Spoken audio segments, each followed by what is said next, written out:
If your book isn't selling as well as you hoped, I bet money you looked at your price first, and you probably knocked off a couple of dollars just to see if anything would move. And when nothing happened, you started wondering if you should go lower again. Now, I get why it feels like the obvious move, because pricing is one lever you can pull today without rebuilding anything, and almost nobody in KDP will tell you how much money it quietly costs you. So in this video, I want to walk you through how to price your books on Amazon KDP properly, why going cheap slowly kills whatever you're trying to build here, and what needs to be true about your book and your market before you can charge a premium price and actually get paid it. Every business in the world, whether it's a restaurant, a software company, or your little KDP account, comes down to two problems in the end. Problem number one is not enough clients. Problem number two is not enough cash, no real profit, nothing left over once everything's been paid. And most entrepreneurs, self-publishers especially,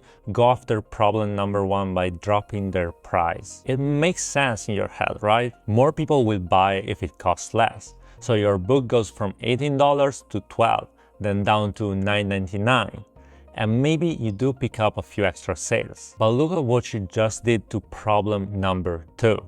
A smaller price means a smaller margin. A smaller margin means less money staying inside your business. And with no money inside your business, you can't put anything back into growing it. So now you're fixing one problem by feeding the other.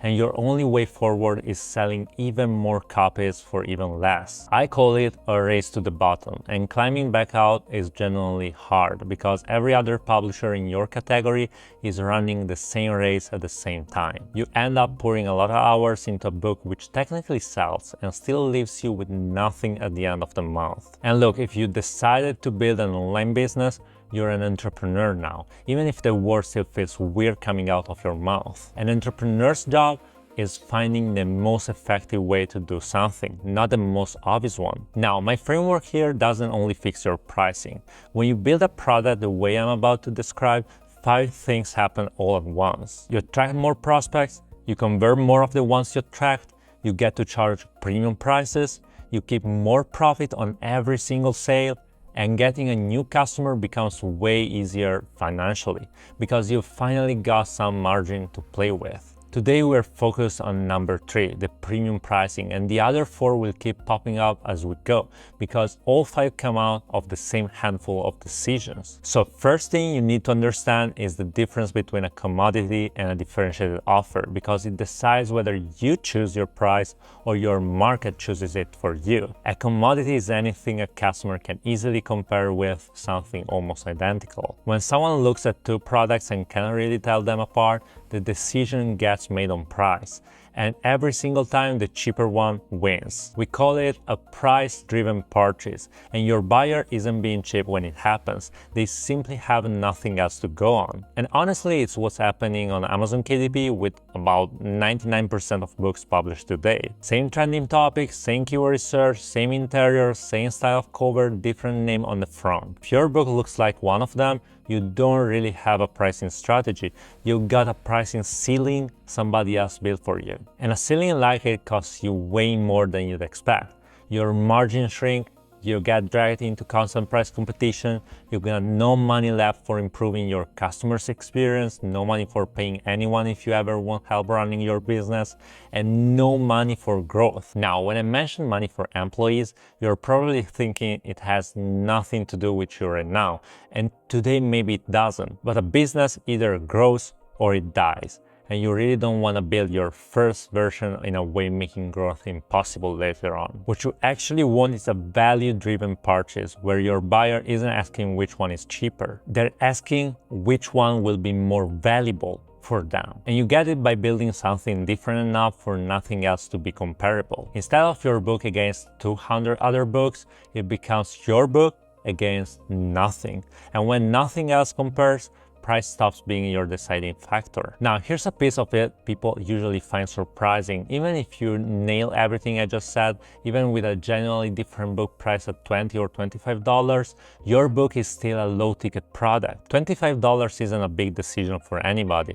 It's a dinner out or less than most people spend on a Saturday without even noticing. So if you're in a market where people have money and your book solves a problem which genuinely hurts, $25 barely registers as a decision. Your buyer isn't calculating whether your book is worth a few dollars more than the one beside it. They're deciding whether they want their pain gone, which is exactly why your market decides how much you can charge, way more than your book ever will. When most publishers sit down and pick a price, they're running one comparison in their head, and it's the wrong one. They compare price with cost. Printing a paperback runs you around $2 a copy. Amazon takes a cut on top, so listing at $10 still leaves you something, and it feels like the math works. But your customer never compares your price with your cost. They have no idea what it costs you, and they don't care.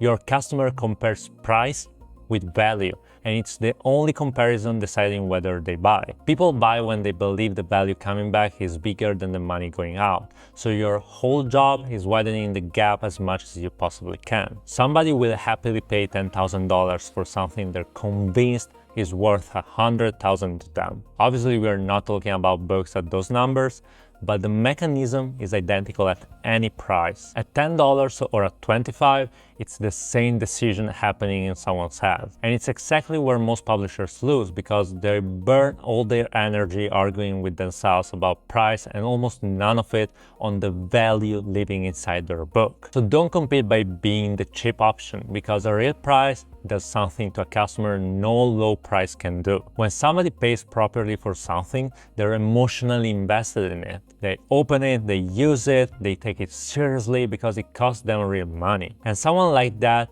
is far more likely to get a result, far more likely to leave you a review worth having, and way more likely to buy again when you put something bigger in front of them. Meanwhile, you're keeping a healthy margin, so you got money going back into your product and into the system around it. Your next release comes out better, and perceived value climbs again. Now, there's a famous experiment I'm sure some of you know, where people were poured identical wine and told a different price for each glass. Everyone who believed they were drinking the expensive one rated it as better wine. Same wine, same glass, and the price alone changed how good it tasted to them. Now, I'm obviously not telling you to slap a big price on a bad product and hope psychology carries it, because it won't, and your reviews will say so loudly. My point is, your price is already part of what your customer perceives before they've read a single page, and sitting at the bottom of your market says something about your book which you probably don't want said. Which brings me to what I really want you leaving with today. Your price is a positioning decision. It tells your market who you are and who your book is for,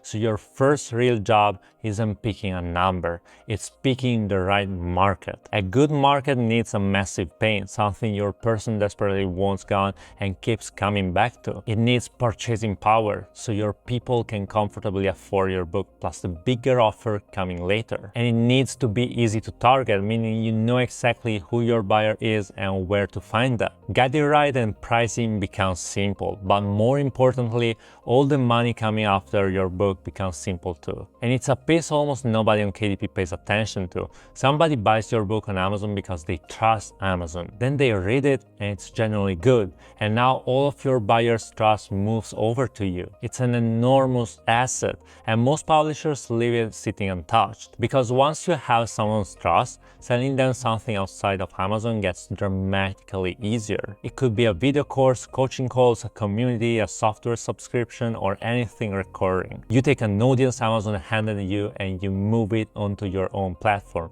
where you keep nearly the whole sale instead of a slice. And all of it only works if your book was genuinely worth paying for. So every product you sell needs to be premium, and personally I'd rather own a few excellent products than a catalog full of stuff I rushed. When someone finishes your book feeling like they got more than they paid for, reviews arrive on their own, trust builds on its own, and your next offer sells itself. Now, I know someone's gonna ask what I actually charge, so let me just tell you. My paperbacks are $18 minimum. A few sit at $20, a few at $25, and even my low content books stay at $18.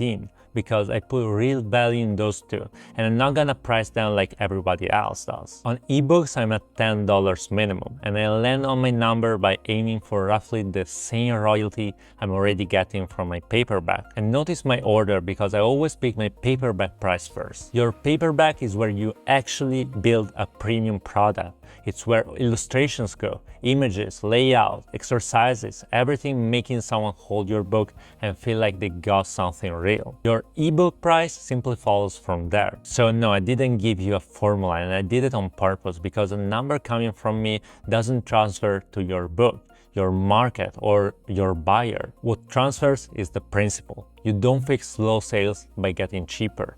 You fix them by becoming worth more, and your price is one of the ways you tell people you are. 99% of people on KDP are chasing small, fast wins, and they keep undercutting each other over a few dollars for as long as they stay in it. If you're ready to run yours like a real business, pricing is one of the very first places your decision shows up. Everything I've got lives on my website, elevatepublishers.com. My free school community, all my free resources, and my paid ones as well. So go have a look around if any of it was useful to you. Thanks for watching, and I'll see you in the next one.